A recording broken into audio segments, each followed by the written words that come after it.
Fundación Libertad y Desarrollo presenta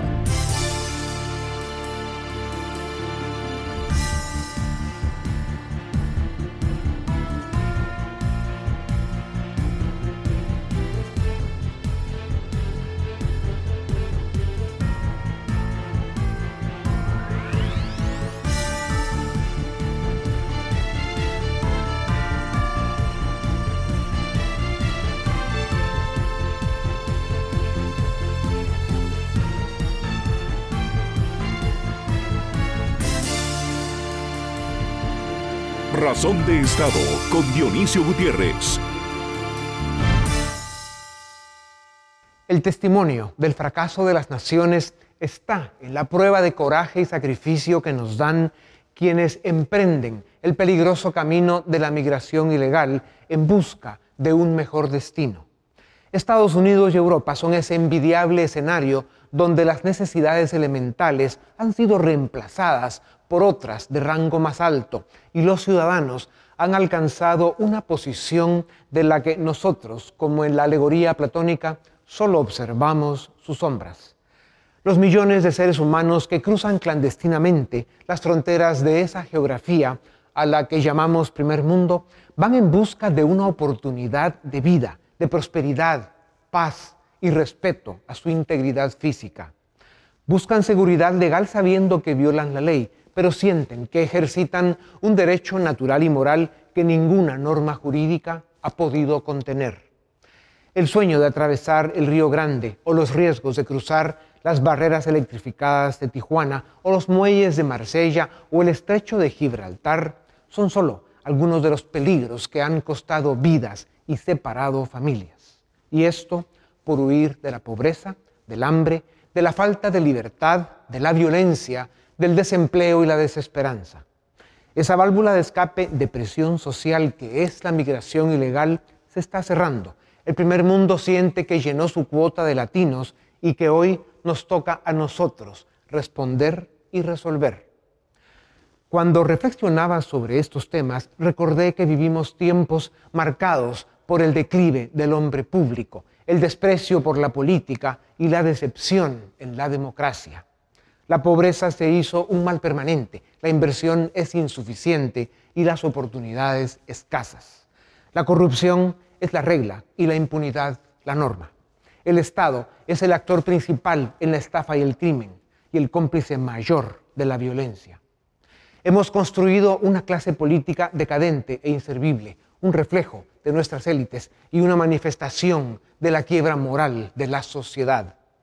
Cuando una nación es víctima de estos males, se hace evidente que la política es un fracaso y que las élites, superficiales e indiferentes, esperan ciegas y sordas la implosión que la historia repite una y otra vez sin que se aprenda la lección. No es fácil vivir en un país que está entre los últimos 4 lugares del continente en todas las calificaciones socioeconómicas.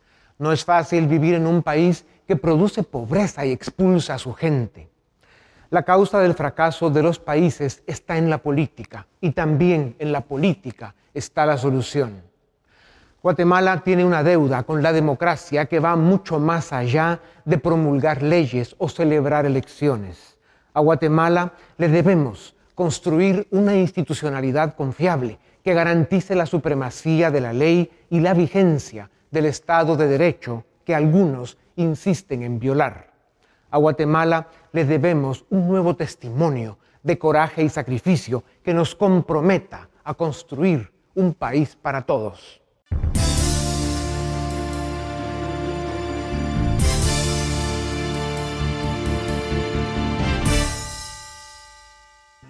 El pasado 23 de junio, la fotografía de un hombre y su hija de 2 años ahogados en el río Bravo conmocionó al mundo.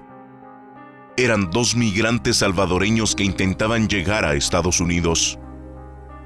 Un día después, medios locales e internacionales reportaron la noticia de la muerte de una guatemalteca migrante de 20 años y sus 3 niños. Fueron encontrados por patrullas fronterizas, también en las cercanías del río Bravo. En cualquier país funcional y civilizado, estas tragedias provocarían indignación ciudadana y por lo menos la caída de funcionarios de seguridad y migración. Pero en el Triángulo Norte de Centroamérica, este es el drama diario de miles de migrantes que arriesgan su vida buscando una oportunidad para vivir de frente a la indiferencia y la ignominia de sus gobernantes. La incapacidad de las élites para articular un modelo de desarrollo es solo superada por la incompetencia y la corrupción de políticos que, con su actuar, roban la vida a la gente, perpetúan las condiciones que provocan la migración ilegal y mantienen a sus países en estatus de naciones fracasadas. Somos países políticamente subdesarrollados porque tenemos élites subdesarrolladas, especialmente la élite política que, por sus formas de gobernar, engendra territorios que expulsan a los ciudadanos con la misma fuerza que los condenan a la violencia y la pobreza si se quedan.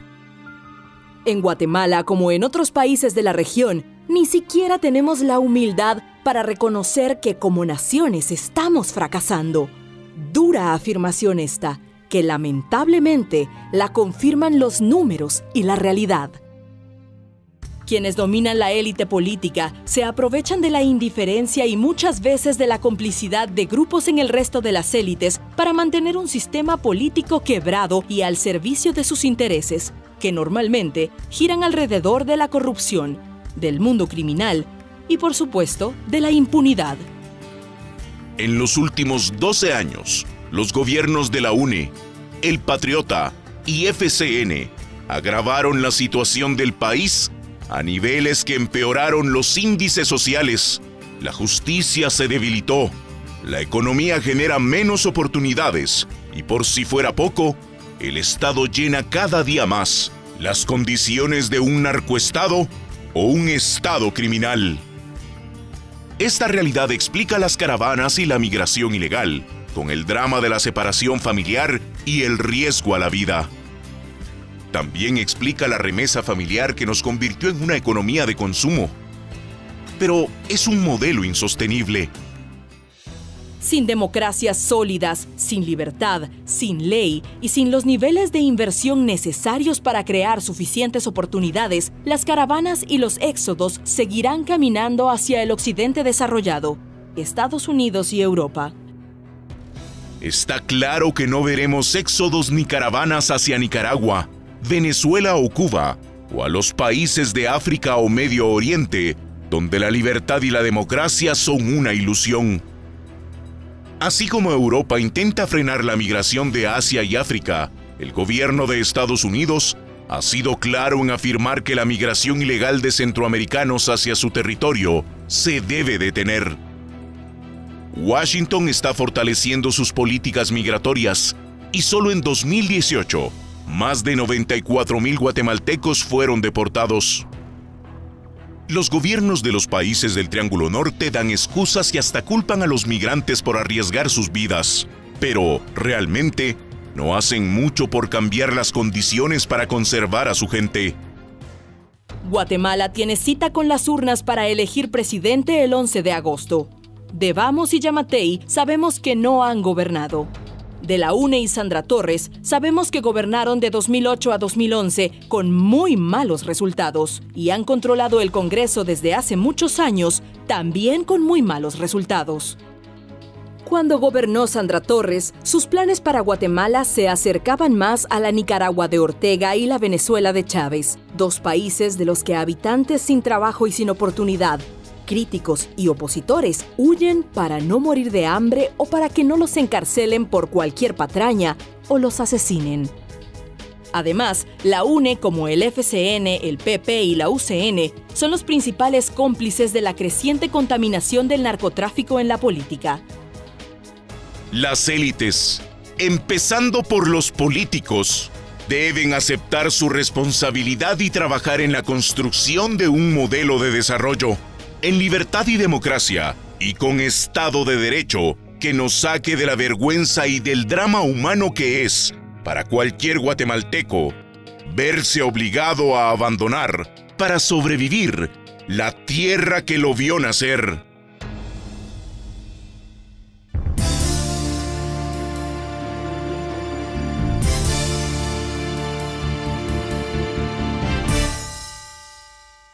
Bienvenidos a Razón de Estado. Hoy tengo el gusto de presentarles a Jacqueline Villalba. Es especialista certificada en la Ley de Migración y Nacionalidad de Estados Unidos. Ella recibió una licenciatura en Administración y Economía con especialidad en Derecho. También tiene un doctorado en Derecho de la Universidad de San Tomás en Florida. Jacqueline Villalba es presidenta del Comité de Mujeres en Derecho Internacional y es miembro del Comité de Asesores Jurídicos Extranjeros. La licenciada Villalba representa a personas en procedimiento de solicitudes de asilo, ajusta temas de estatus de residencia permanente y otras formas de alivio para la gente que tiene necesidades migratorias.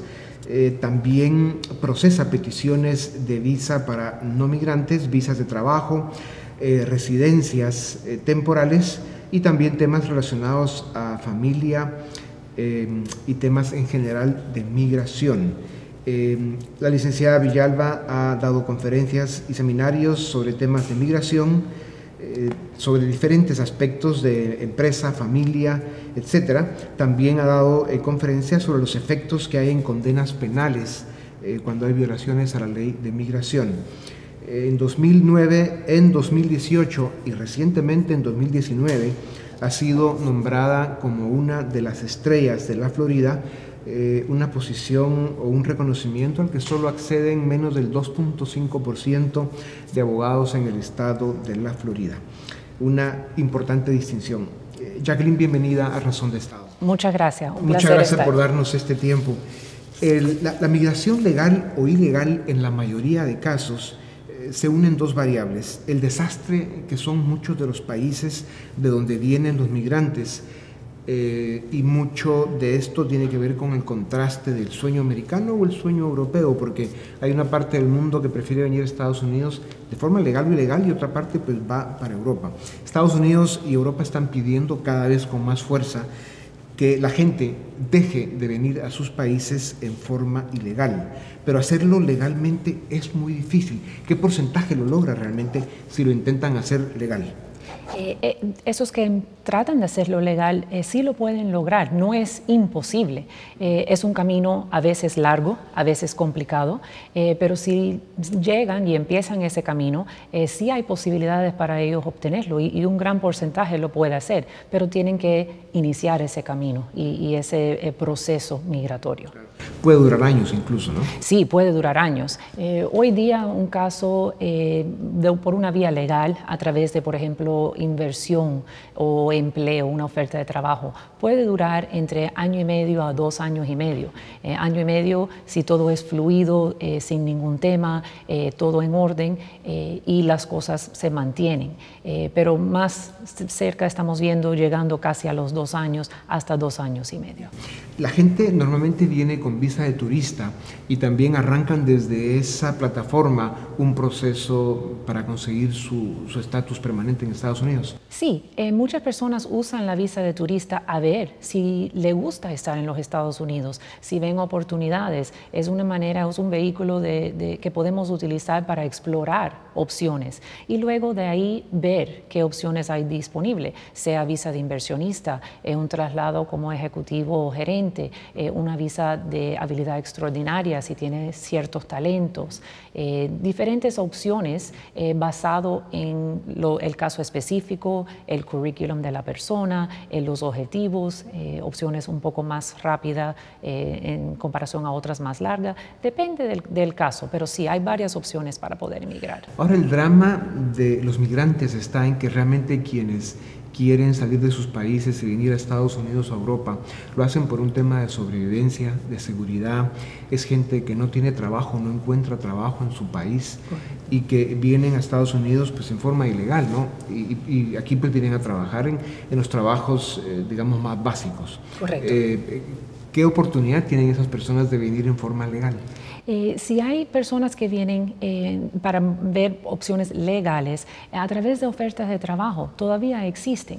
Si hay una empresa aquí en los Estados Unidos que esté buscando personas para trabajar, puede patrocinar la petición de residencia de una de estas personas. Aunque sea para un trabajo, digamos, de nivel muy básico, laboral. Hay ciertos niveles, no es que todas las posiciones tienen que requerir, por ejemplo, un título universitario. Hay posiciones que requiriendo 2 años años de experiencia laboral pueden tener opción o posibilidad de obtener. Cada caso es diferente, pero es importante explorar porque hay diferentes posibilidades que se pudieran estudiar. Jacqueline, las caravanas que vemos viniendo, sobre todo recientemente de Centroamérica, los éxodos que se ven hacia Europa en los países que están con unas situaciones de seguridad y crisis humanitarias extraordinarias, eso es un drama humano por un lado y por otro pues tiene o representa una presión muy importante para Estados Unidos. ¿De dónde vienen, digamos, las masas, el volumen más grande de migrantes con la experiencia que tú tienes de lo que entra en California, Texas o incluso en la Florida? ¿De dónde viene más gente? Actualmente estamos viendo un volumen muy alto de, por ejemplo, Guatemala, Honduras, los países Centroamérica que están cruzando. ¿Y eso es migración ilegal? Bueno, no necesariamente ilegal. Una persona que se presente a la frontera puede pedir asilo, no necesariamente que es ilegal. Ilegal si trata de entrar sin que a lo escondido, digamos, sin inspección, sin que ellos vean. Pero alguien que pide asilo llega a la frontera a pedirlo, probablemente no se lo dan, tiene que haber un proceso que también es muy largo, ¿no?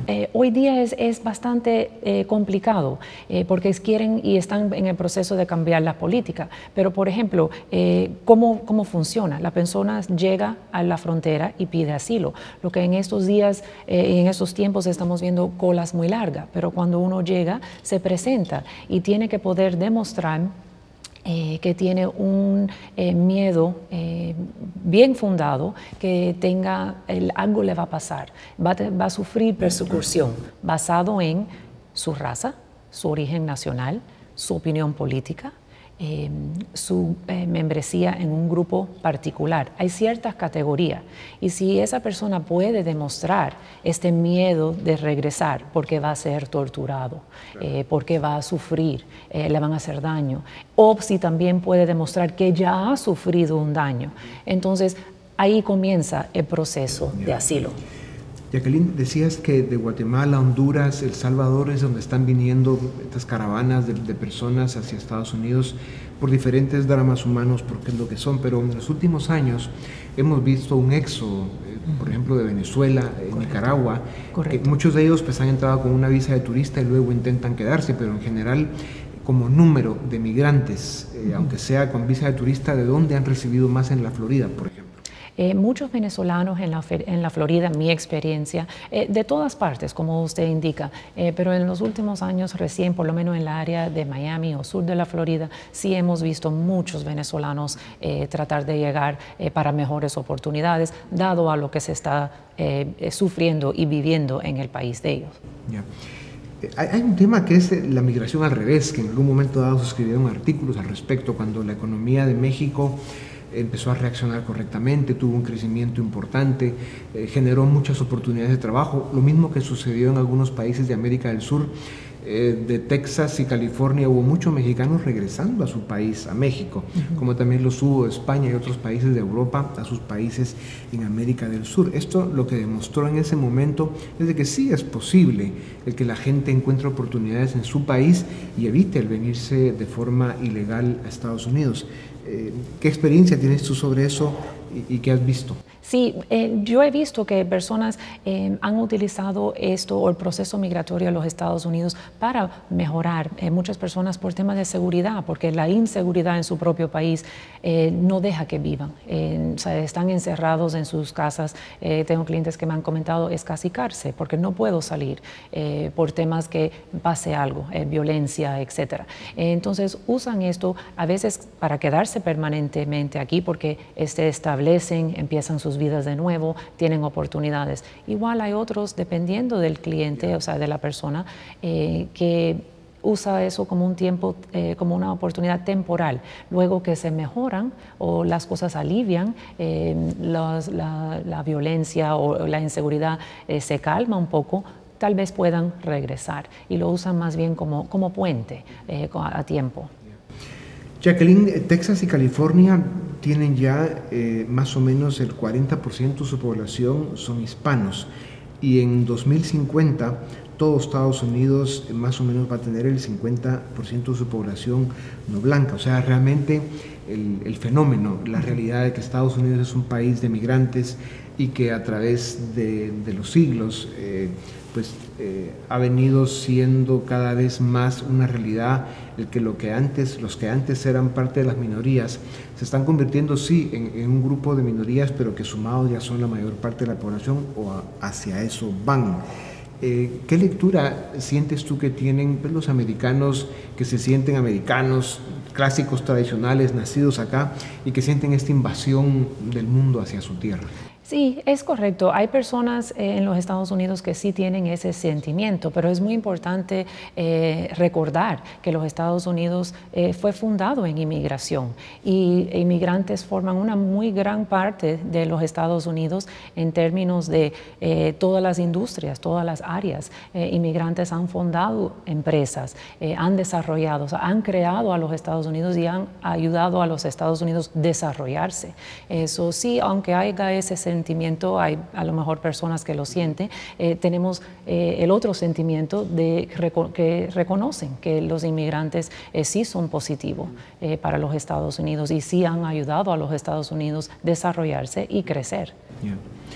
En Guatemala, por ejemplo, cuando se pregunta a la sociedad en general cuál sería su principal sueño o su deseo en la vida, y un porcentaje cada vez mayor dice venir para Estados Unidos. Y entre los jóvenes llegamos a tener un momento en el que eso se acercaba al 70% como una aspiración muy importante. De los jóvenes, 70% venir a Estados Unidos, y lo más normal, como sucede, es que vengan en forma ilegal. Y hablando sobre eso, Jacqueline, entiendo que como parte de tu profesión te ha tocado asistir a centros de detención. Sí, correcto. Para asuntos de migración o personas que tienen problemas con migración, y ahí te ha tocado ver las condiciones en las que están estos detenidos, y sabemos que hay infraestructura que está preparada para atender el volumen de personas que reciben estos centros de detención. Sin embargo, en los últimos tiempos hemos visto en Texas principalmente una crisis humanitaria muy grave, incluso muertes de niños y adultos que han muerto por las condiciones en las que se encuentran estos centros de detención. ¿Cuál es tu lectura de esto? ¿Por qué está sucediendo esto? Y explícanos digamos, esa discusión que hay sobre las críticas que se hacen a Estados Unidos por tener a los migrantes que quieren entrar a Estados Unidos de forma ilegal en esas condiciones, cuando realmente es un problema de infraestructura y preparación. Es que por el tema del volumen no estamos preparados, el volumen es impresionante y no estamos preparados, la infraestructura no está preparada para poder manejar ese volumen de una manera eficiente y organizada.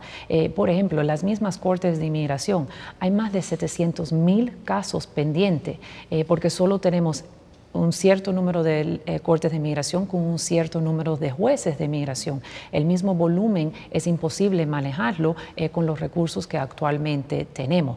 Se hace y se puede hacer, pero las demoras son desesperantes. Y es por eso, es esa estructura, necesitamos más recursos para poder manejar el volumen que estamos viendo, que es muy impresionante en los últimos tiempos. Sí. Es claro que no vamos a ver caravanas ni éxodos de seres humanos hacia Nicaragua, Venezuela, o mucho menos de regreso a Cuba, ¿no? Que fue el fenómeno en el caso de Florida en especial hace muchos años. Pero, ¿cómo ven desde Estados Unidos la situación de nuestros países, Centroamérica y algunos otros países de Sudamérica, especialmente los países en Medio Oriente y Asia, donde la política no funciona, los problemas de inseguridad son muy serios, no hay, digamos, sistemas legales que respondan a las necesidades de la ciudadanía, somos países muy disfuncionales? ¿Cómo traduces tú ese sentimiento que hay en autoridades y en muchos ciudadanos de Estados Unidos de que ven esta migración ilegal, sobre todo, pues eso, como una invasión de gente que viene de países donde sus élites y sus gobiernos pues son básicamente un desastre? Es importante esas personas, porque lo que ellos están haciendo es huyendo a esa violencia, a esa corrupción. Ellos están buscando ese sueño americano. Y no es que los Estados Unidos no se los quiera dar, es que tenemos que tener un proceso para poder darlo. Si llega a ese volumen sin tener orden o organización, es imposible. No físicamente, ese es el problema que yo veo, que no podemos asistir a todos. Es una cola, es una fila y solo hay personas humanas física y capacitada para procesar tantas personas en un cierto tiempo. Eso es difícil porque uno quiere ayudar y la situación es muy grave en esos países. Violaciones de derechos humanos, violencia, corrupción, pobreza. Y lo que esas personas buscan es oportunidades. ¿Cuáles hay aquí? Si Estados Unidos abriera sus fronteras y permitiera que quien quiera pueda venir, dos preguntas muy breves para terminar. ¿Cuánta gente crees tú que vendría y cómo Estados Unidos podría recibir a ese mundo de gente? Creo que muchas personas vinieran, es decir, ya hubieran esa frontera o puertas automáticamente abiertas, pensando que aquí pudieran tener mejores oportunidades que no existen o por lo menos no están disponibles para ellos en su país. Creo que viéramos mucha más inmigración. Creo que lo estamos viendo en este volumen o viendo estos números actualmente por miedo que no puedan hacerlo al futuro. Y creo que piensan, déjenme ir ahora, porque no quieren perder esa oportunidad, ya que no tienen oportunidad allá. Si no tienen oportunidad aquí, ¿qué será de esas personas? Pues Jacqueline, muchísimas gracias. Creo que nos aclara mucho tu visión y la explicación muy clara de cuál es la situación migratoria vista desde Estados Unidos. Sin duda alguna es una válvula de escape la migración para países tan disfuncionales como la mayoría de países centroamericanos. Es una válvula de escape que se está cerrando y nos obliga como países a mejorar la forma en que nos gobernamos, a encontrar la manera de generar y proveer soluciones a la gente para que pues, no siga arriesgando su vida buscando la migración ilegal por un lado y por otro pues que venga acá solo a tener problemas, ¿no? Así que muchas gracias. Gracias a usted. Y esperamos poder volver a consultarte en un futuro cercano sobre este tema que seguirá siendo muy crítico para nuestros países. Con mucho gusto. A ustedes también gracias y esto es Razón de Estado.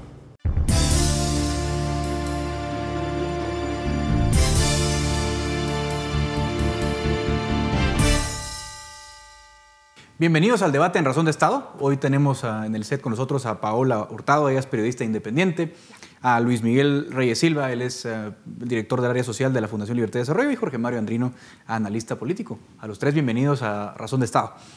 Bien, en esta coyuntura me interesa comenzar a hablar un poco de los escenarios de cara a la segunda vuelta. Ya tenemos resultados preliminares de las elecciones de primera vuelta, por supuesto, definitivos en el caso de la presidencial, pero preliminares también en el caso del Congreso y las alcaldías. Llama la atención en esta elección el desempeño de la UNE, que sería algo así como el partido hegemónico en esta elección. Gana entre 52 y 54 escaños. Eso es lo único que tenemos que definir cuando ya oficialicen resultados, pero sabemos que entre 52 y 54 diputados. Y la siguiente bancada más grande sería la del partido que pasa segunda vuelta, Vamos, con apenas 16 o 17 diputados. Es decir, va a haber una diferencia abismal entre lo que las fuerzas de la UNE serán en el Congreso y los demás partidos. En este sentido, Paola, para empezar contigo el análisis, ¿cómo visualizamos entonces una eventual presidencia de Sandra Torres con un Congreso en el que tendría 54 diputados, casi un tercio del Congreso, versus, digamos, una presidencia de Yamatei que tendría en todo caso que buscar alianzas en el Congreso para gobernar? Bueno, buenas noches.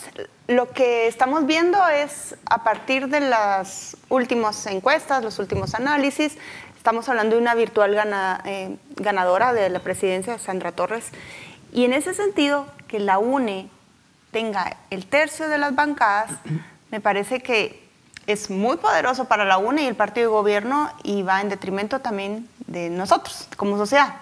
De nuevo vamos a tener una aplanadora de un partido que, por decirlo de una manera amable, ha tenido un comportamiento veleta en las últimas legislaturas.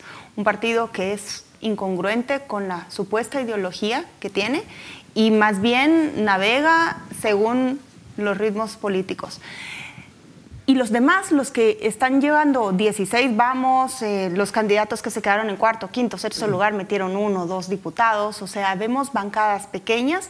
El gran bloque es la UNE, que cuesta definirlo, está un bloque de partidos que ustedes le llaman reformistas, que son partidos, entre ellos Semilla, bien humanista, que podría uno pensar que tienen propuestas diferentes. Ahora, la UNE no va a tener tanta complicación en el sentido de que son pequeñas bancadas, con pequeños partidos, con pocos representantes en el Congreso.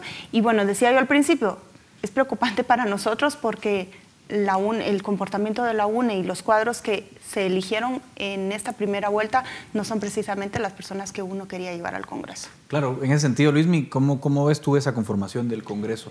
Sí, parecido a lo que dice Paola. Ahora, la cosa es que también, una cosa es la UNE desde una supuesta oposición, digamos, que tenían con el gobierno anterior, y otra cosa va a ser la UNE gobernando, que digamos son cosas completamente distintas, y además la UNE con una bancada fuerte. Y otro detalle importante es que la mayoría de diputados dentro del Congreso dicen que la UNE es una de las bancadas más disciplinadas en cuanto a la forma como trabajan. O sea, son bancadas, son diputados que sí trabajan, son diputados que sí operan, que sí se mueven para determinados intereses. Claro, son sus propios intereses. En digamos, en los 4 años anteriores, o 3 años y medio, los intereses de la UNE fueron más bien mantenerse callados, no hacer mucha bulla, no unirse directamente al pacto de corruptos, digamos, para no mancharse de cara a las elecciones, pero tampoco fueron una fuerza de oposición. No. ¿Verdad? Simplemente dejaron que las cosas pasaran porque les interesaba también que los demás se mancharan, que los demás estuvieran en ese sentido. Ahora, lo que pasa es que la UNE gobernando va a ser una UNE a favor del Ejecutivo, digamos, si Sandra Torres llega a la presidencia, para mover los planes del Ejecutivo, los cuales pues no tenemos muy claros. El plan de gobierno de Sandra Torres y el de Alejandra Yamatei no son tan distintos en ese sentido, ¿verdad? Son muchos de los temas parecidos. Ahora, veamos eso que dice Luismi y Paola, Jorge Mario. Porque tuvimos a una UNE en 2016 subida en la ola del reformismo.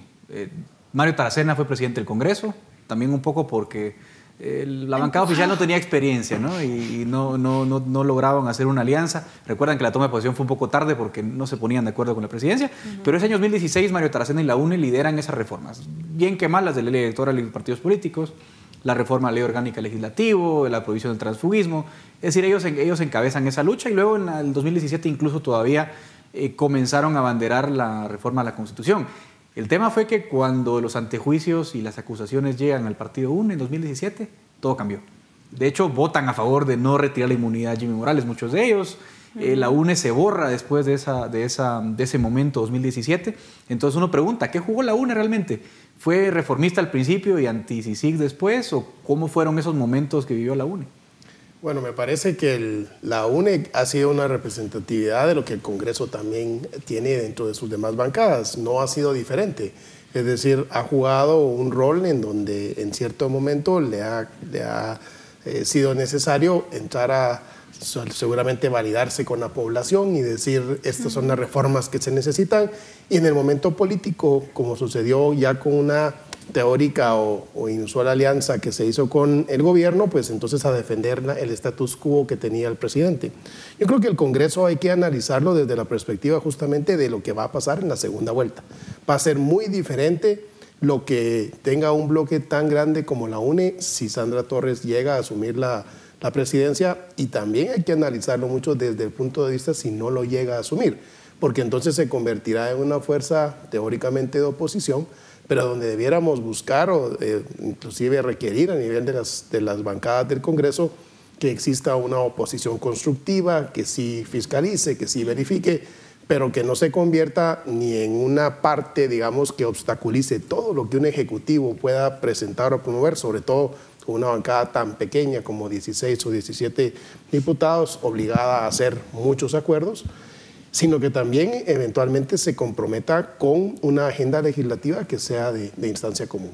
Pero Edgar, sobre lo que tú decías, es que no es que la UNE cambió por alguna razón, es que la UNE cambia todo el tiempo según los escenarios. Y en el 2016 lo que ellos venían era arrastrando uniéndose a esa ola de protestas sociales y de participación ciudadana también presionado Mario Taracena, porque era el momento en que el Congreso ya no podía seguir negando la información, tenía que dar ciertos pasos, apoyar ciertas iniciativas. Pero en cuanto esa intensidad baja y empieza a tocar los casos de corrupción al partido, no, ni siquiera lo piensan. E incluso cuando tú hablas de ese momento reformista, Mario Taracena tenía muchos enemigos dentro de la UNE, gente que estaba totalmente furiosa porque él estaba liderando esas causas. O sea, que la UNE no es que, ¿qué pasó? Se volvió al otro lado. No, es que nunca estaba en ningún bando. Y eso es lo más preocupante de esta legislatura, con 54 diputados de la UNE, sí, que no sabemos qué esperar. No están en un bando, pero sí hay un objetivo. Y es que creo que la UNE es el único partido con un objetivo electoral claro.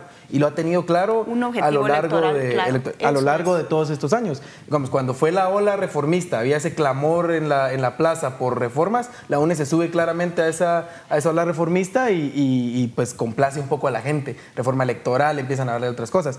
Cuando les empieza a tocar y también empieza un poco a correrse, digamos, el tema dentro de ciertas élites, el tema de si ya no se ve con tan buenos ojos, entonces la UNE también empieza a replegarse en ese sentido, empieza a ser más cauta. De hecho, en su plan de gobierno para esta elección, ponen que ellos van a someter el tema de Sisiga a un referéndum. Pero sale Carlos Raúl Morales y lo dice en televisión, y luego sale Sandra Torres obligándolo a que se haga para atrás con ese tema. O sea, no están claros con lo que quieren, pero sí están claros que quieren agradar. Porque su objetivo es electoral. Claro, el objetivo es electoral, quieren agradar a ciertos grupos en determinados momentos. Y también qué castigo para los partidos, porque la UNE lo que es el único partido con antigüedad y con institucionalidad en este momento. Creo que es el único partido que se comporta como un partido de verdad, digamos, sí, que tiene esas fuerzas internas que no siempre están de acuerdo, pero que sí tiene el objetivo electoral. Con la muerte de Pepe y Líder, digamos, UNE queda como la única maquinaria tradicional. Que vamos a ver, las tres funcionaban más o menos igual, con financiamiento cuestionable, reclutando cualquier liderazgo local, no importa cuán cuestionable sea, pero sobrevivieron. Patriota y Líder, por lo menos jurídicamente, como partidos, no existen. Ahora, interesante esto, ¿no? La UNE juega a dos bandos, juega al reformismo cuando le conviene electoralmente, luego se pasa al lado, digamos, del statu quo, Jorge Mario, cuando ya no le conviene. Pero también hay que decir otra cosa, es una posición tan ruin y tan vil, porque cuando el presidente Morales declara persona non grata al comisionado Iván Velázquez, o cuando el presidente Morales intenta sacar, violando el convenio de Sisiga, la CICIG, ¿qué dijo la UNE? Sí, lo que pasa es que estamos viendo también un resultado electoral que les conviene en ese posicionamiento. Creo que estamos de acuerdo que la agenda que ellos han manejado ha sido de oportunismo y sin embargo fueron favorecidos en la elección con una bancada mayoritaria y fueron favorecidos con su candidata principal hacia, digamos, una segunda vuelta. Para mí la preocupación esencial es si han tenido un objetivo electoral. Ahora ese objetivo, si la candidata llega a ser presidenta, ¿qué va a pasar? Si ese objetivo se ha cumplido, ¿qué va a hacer la bancada? Va a sacar un nuevo liderazgo que no ha tenido, porque Sandra Torres ha sido la eterna candidata en las últimas gestiones. Y entonces, ¿qué es lo que van a hacer? Van a generar acuerdos para hacer gobernabilidad a nivel del Ejecutivo si ella es efectivamente electa, o cuál va a ser su posicionamiento, que para mí es lo más difícil, lo más preocupante, porque con una bancada mayoritaria definitivamente podrían bloquear mucho de lo que en el futuro el Congreso pudiera tener. Y ese desprestigio que ya tiene el Congreso ahora, en donde la UNE es parte, va a seguir sumando otros 4 años más y seguiremos en el mismo problema. Yo no sé si necesitan acuerdos cuando lo que tienen es control. Porque una cosa importante es que la UNE sí sabe operar dentro del Congreso. El resto de bancadas, muchos son diputados nuevos, no tienen experiencia legislativa y es gente que además es lanzada al ruedo a hacer cualquier cosa. Ahora no tienen esa disciplina. Digamos, hay muy pocas bancadas que van con un plan legislativo, el resto van a improvisar. La UNE no. La UNE sí tiene esa disciplina, sí tienen esa capacidad de operar dentro del Congreso y además vienen cosas muy importantes, la elección de jueces y magistrados. Muy pronto les va a tocar elegir también magistrados de la Corte de Constitucionalidad, ¿verdad?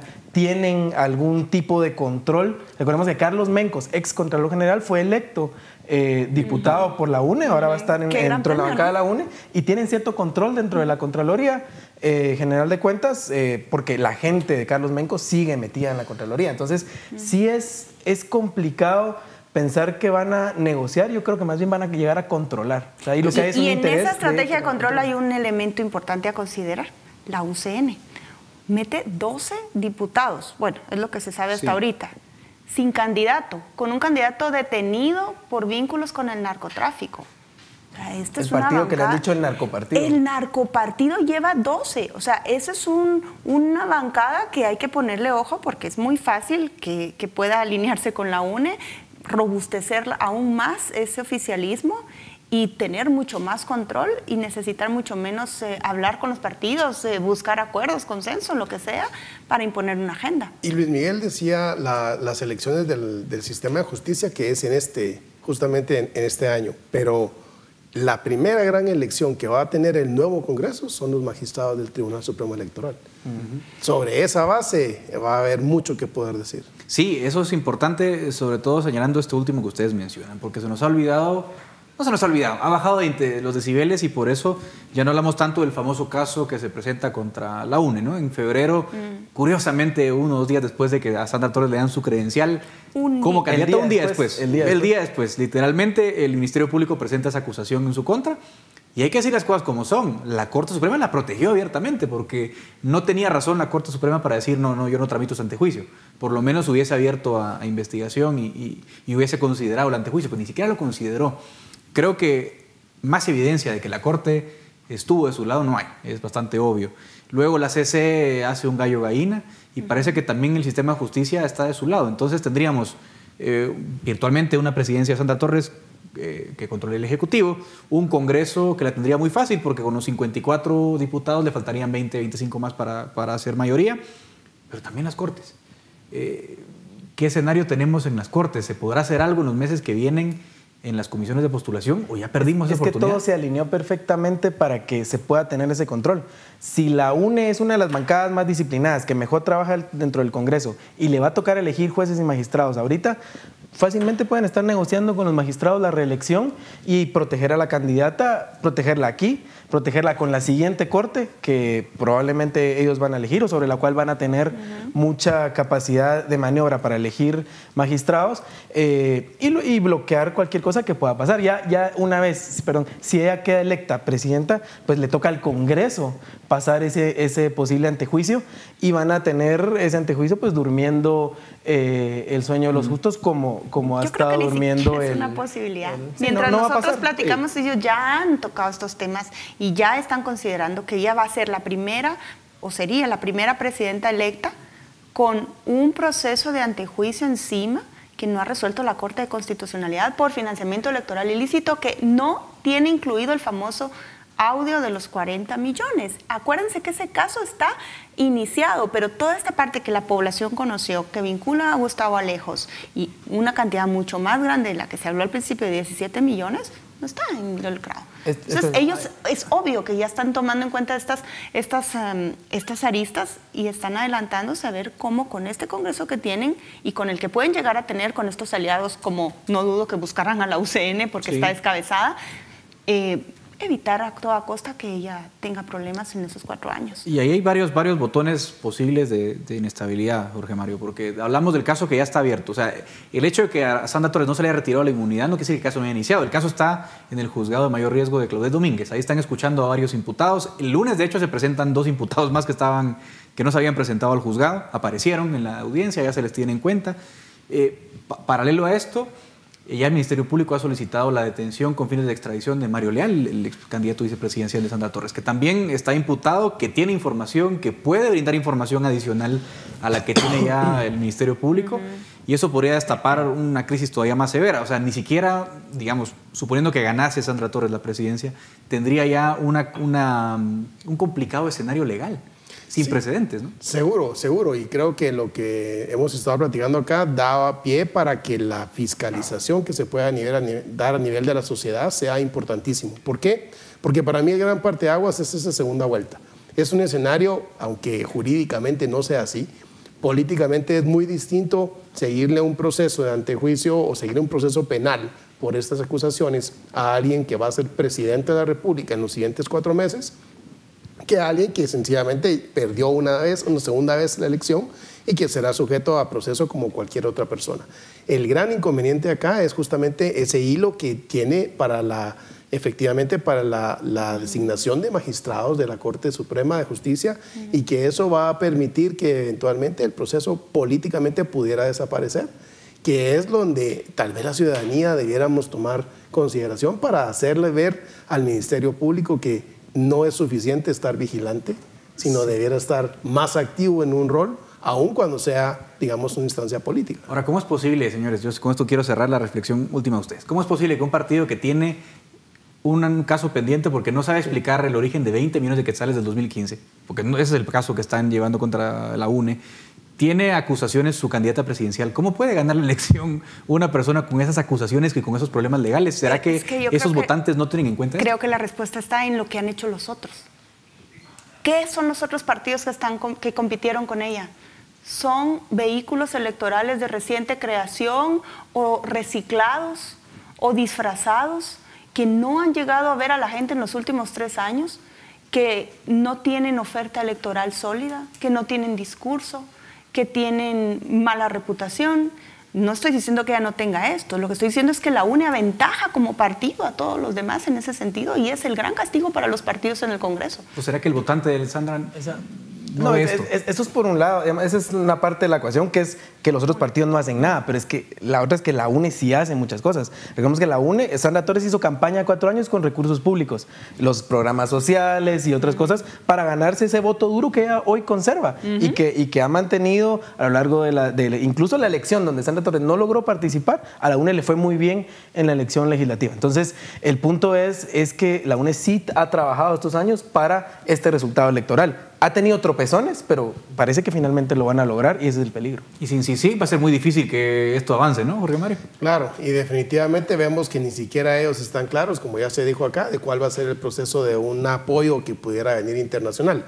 Pero yo quiero, ya que Paola y Luis Miguel hacen la reflexión sobre la fortaleza de los partidos y esto lo demás, yo sí quisiera voltear a ver a la población, a una población que no tiene una educación cívica, que quizá no tiene esa memoria histórica, y que lo vemos no solo con el caso de Sandra Torres, aunque es obviamente muy claro, pero con otros candidatos, ya lo dijeron acá, a Mario Estrada, que han sido señalados con mucha evidencia sobre, digamos, su no idoneidad para poder dirigir aspectos de la función pública, y de todas maneras tiene una respuesta electoral. Creo que la población tiene que cambiar ese paradigma, y hay que hacer mucha educación cívica para que eso tengamos un mejor futuro en los próximos años. Bueno, nos quedamos sin tiempo, pero a ustedes les agradezco por este análisis tan interesante. Veremos si la población finalmente decide elegir una persona que podría estar en la cárcel antes de tomar posesión. Así que agradezco la participación de ustedes, también al público que nos ha seguido. Es momento de dar fin al debate en Razón de Estado y también a la edición de este programa y esta edición de Razón de Estado.